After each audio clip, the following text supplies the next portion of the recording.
Yo, what's up mga kaibon?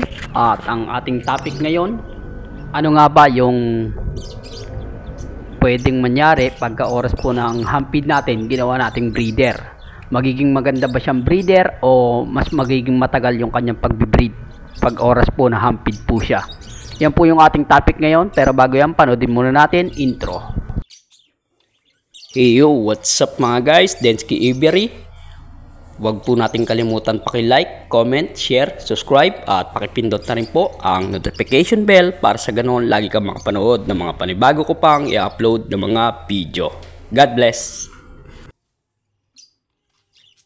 Yo, what's up mga guys? Magandang araw po sa bawat isa. At bago po tayo pumunta dun sa ating topic, gusto ko po muna kayong anyayahan na pakipindot na po ang subscribe button, paki-like, share, comment, subscribe na rin po sa ating pong YouTube channel.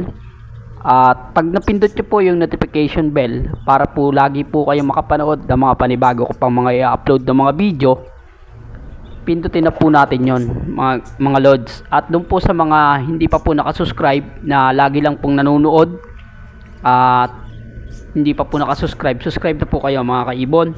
At yan po, pakita ko po sa inyo yung ating pong mga hampid na mga alaga nating mga hampid na ibon. Kasi yung sinasabi po ng iba na pag ang hampid po ba na ibon, pag oras po na ginawa nating breeder, magiging maganda o maayos ba yung kanilang pagbe-breed? Yun po yung katanungan ng iba nating kaibon. At ang kasagutan ko po doon, kasi eto po yung sasagot ko po sa inyo, isasagot ko po dun sa mga katanungan na yun, ayon lang po sa nangyayari po sa aking ibunan. Hindi po ako esperto o napakagaling na mag-iibon, baguhan lang din po ako. At ituturo ko lang po sa inyo kung ano po yung experience ko. Kasi meron po akong ibon na African lovebird, kaya lang yung hampid ko po na yun, lalaki po yun. Ngayon, nung inaalagaan ko pa po siya, kwento ko lang po sa inyo mga lods. Nung inaalagaan ko po siya noon, nung nasa 6 months na siya, ay 8 months. 8 months na siya, ganon.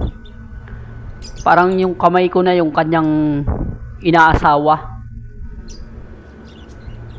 Kaya nag-isip ako na baka kailangan niya na ng partner o ng pares. Nung ginawa ko nga siyang hinanapan ko siya ng partner niya at naging breeder siya. Pagkita pa lang niya rin sa bali ngayong araw na to, binilihan ko siya ng kapartner o magiging kapares niya. Ilang oras lang mga lods, ilang minuto lang o oras, ganun lang. Mga kalating oras siguro, 30 minutes ganyan.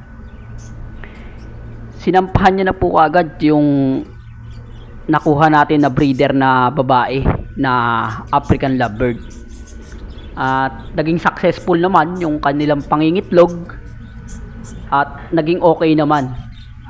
Yan po, yung mga ibon na yan, yung mga hampid ko na yan, sa kanya po galing yan, sa anak po yan nung aking pong ibon na si Max. At ang kanya pong asawa, pinangalanan po natin ng Candy.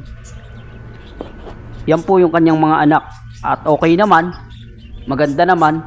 Kaya lang po, ang suggest ko lang po, kapag maghahampid po tayo ng mga ibon, mas maganda po mga mababa po sa 2 weeks.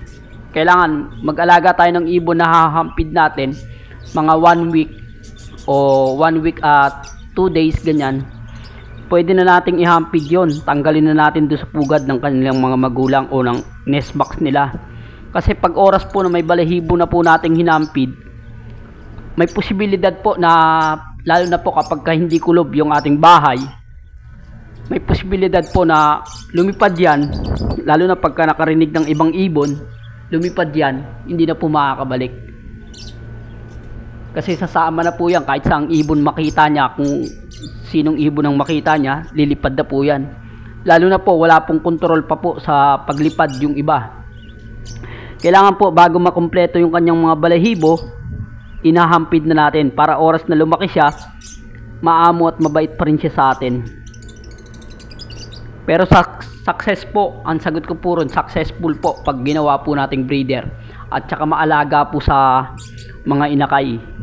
Oras na hindi pinakain nung hen, yung kanilang mga anak, yung lalaki po, halimbawa hampid mo lalaki, ayun at yun po mag-aalaga dun sa kanyang mga anak.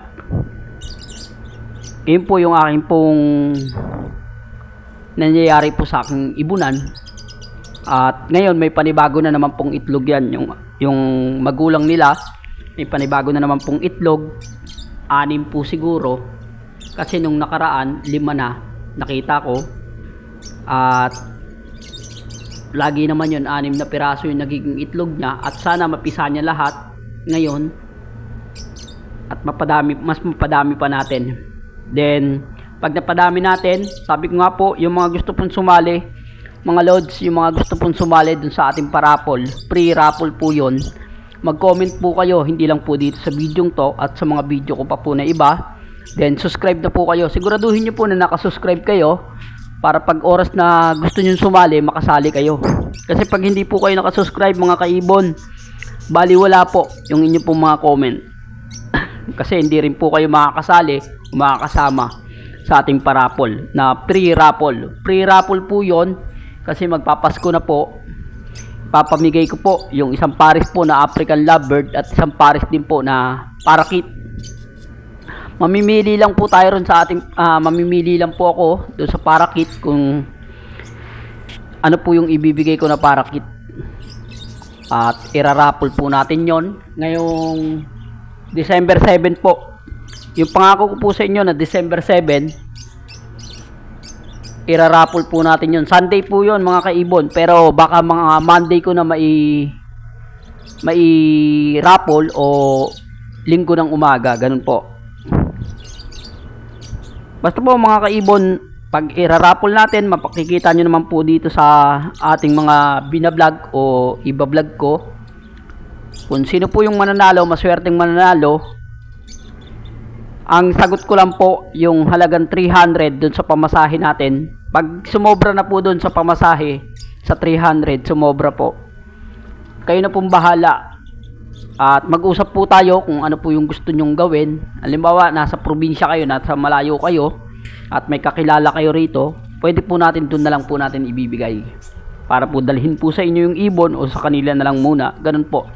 Tayo na pong bahala mag-usap. Pagka ganun po, nalo kayo, i-message nyo po ako dun sa aking messenger at dun po tayo mag-usap.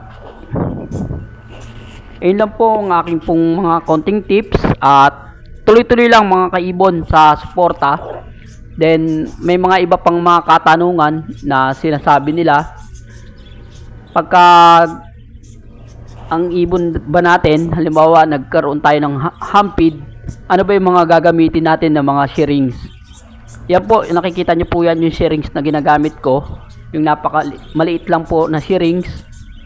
Sa una po, ayun po ang gagamitin natin, lalo na po pagka wala pa pong balahibo yung ating mga ibon na alaga.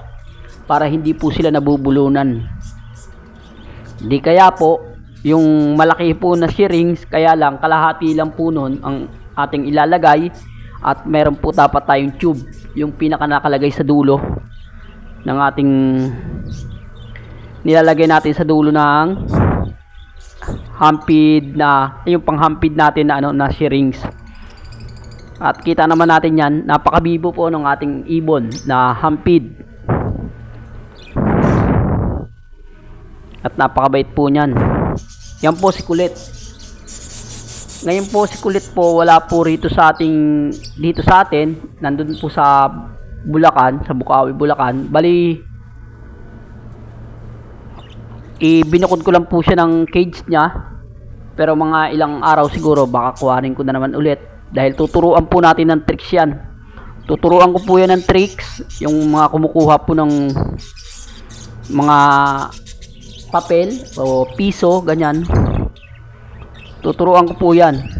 At pagkahabang tinuturuan ko siya, papakita ko po sa inyo mga kaibon. Para sa ganon, mayroon po tayong mga konting natututunan sa bawat mga binibideo natin o binablog natin. At yung may mga katanungan pa po, tanong lang po kayo mga kaibon. Para sa ganon, masagot po natin yung mga hindi nyo pa po alam sa ating mga pag-iibon.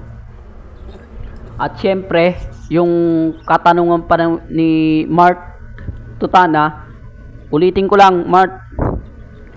Bro, yung ibon, sabi mo nga kung tatanggalin mo na dahil hindi pa napipisa ang itlog ng 21 days na.